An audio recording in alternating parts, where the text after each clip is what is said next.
어제 저녁 KBS를 보고 있는데 깜짝 놀랐습니다.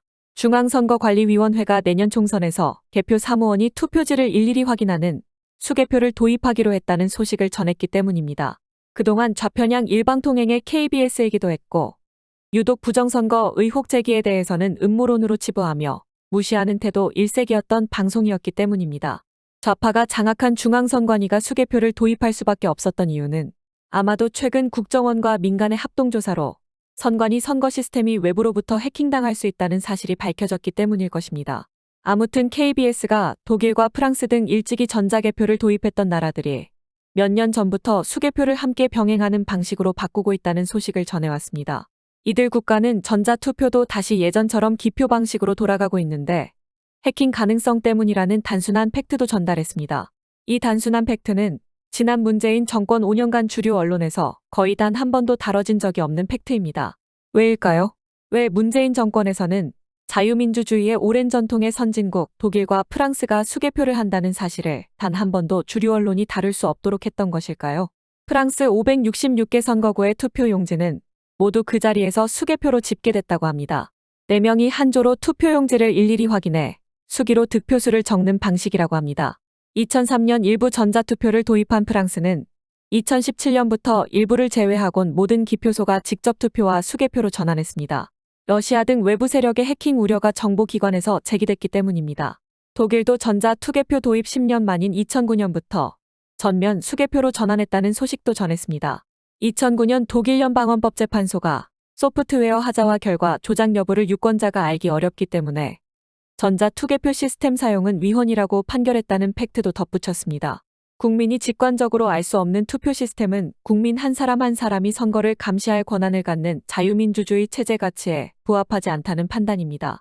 나이가 많고 IT 기술에 무지한 노인이라 할지라도 초등 교육만 받은 사람이라 할지라도 누구나 선거가 어떤 방식으로 치러지고 투표와 개표가 이루어지는지 알 수 있어야 자유민주주의가 실현된 것으로 보는 것입니다.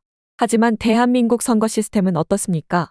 투표와 개표 절차를 아무리 들여다봐도 제대로 표가 분류되는지 세어지는지 알 수가 없습니다.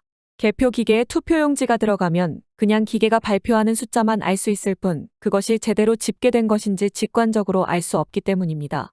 대만도 2019년 말 중국 당국의 선거 개입을 차단하기 위해 전면 수개표 방식으로 전환했습니다. 중국이 대만 선거에 개입하려 할 것이라는 점은 대부분 동의할 것입니다. 중국이 대만을 적화 통일하려는 계획이 있다는 사실을 우리 모두 알기 때문입니다.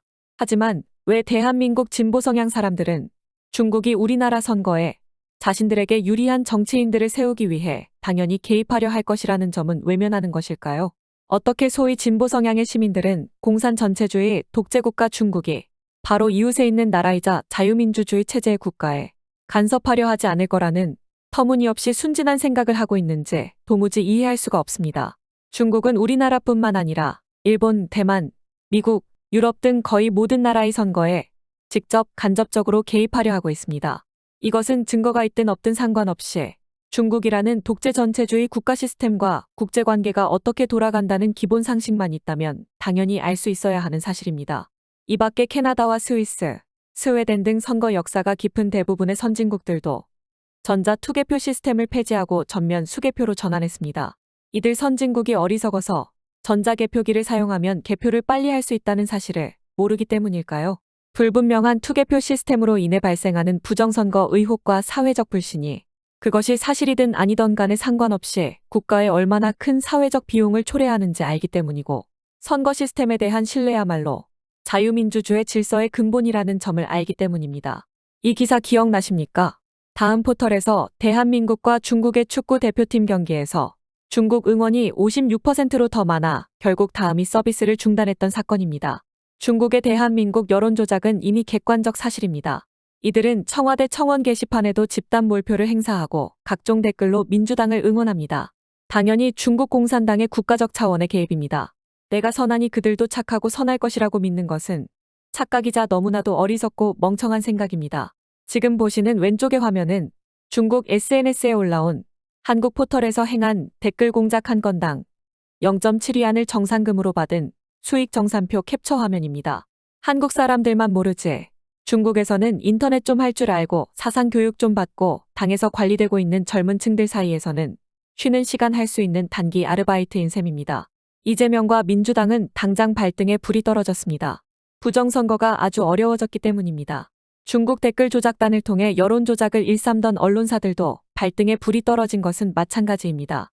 그리고 포털 댓글을 보면서 박근혜 정부와 윤석열 정부를 욕했던 시민 여러분, 여러분이 가지고 있는 정치적 견해가 사실 여러분 스스로 판단에 갖게 된 생각이 아니라 거짓 정보와 선동의 여론 조작 공작의 결과일 수도 있습니다.